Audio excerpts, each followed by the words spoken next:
Bwampini mutu 6. Bwampini abwerera kwawo adutsa m'dziko la Songo. Kandi tsoka Bwampini adalawirana ndi mfumu zimeze, namuwuza kuti iye adzera njira ina pobwerera kwawo.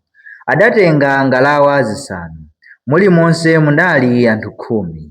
Iye m'malo moyenda chodutsa nyanja adafuna kutalikitsa, pomanka nayo mulitali mwake.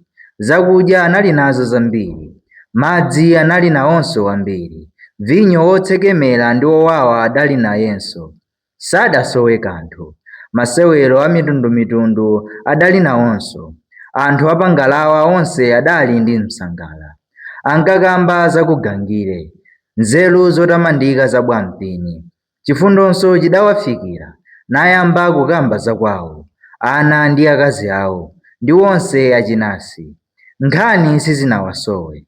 Akupalasa ngalawa, adaona pagombe pena mitengo yodzalidwa bwino, ya zipatso za mtundu wa malalanje, ndipo zipatsozo zinali zakupsa ndithu. Pompo amalinyerowo adakamba ndi Bwampini zakukaona malowo, ngati nkotheka, kuti akapemphe nawo zipatsozo.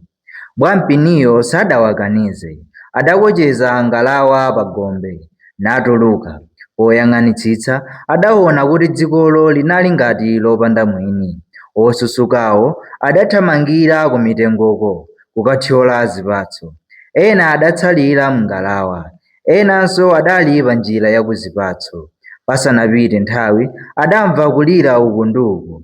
Poti ayang'anitsitse adaona njoka zikuluzikulu zangoyimirira pa nsonga za mitengo, zikumvetsera ndi kuyang'anitsitsa.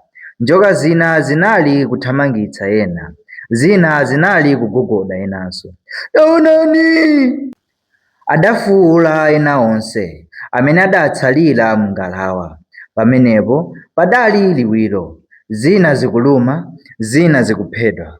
Pafupifupi anthu asanu adalumidwa. Mmodzi mwa olumidwawo adali chimadyo, wamadyo abasi. Bwampini yekha adachita chamuna. Ikumpitikitsa njoka adayima nayitseteka mutu. Apa padalinso nkhondo. Njoka zina zidamthamangira malilime ali pamtunda. Mwakuchenjera kwake, njoka iliyonse yobwera idasengedwa.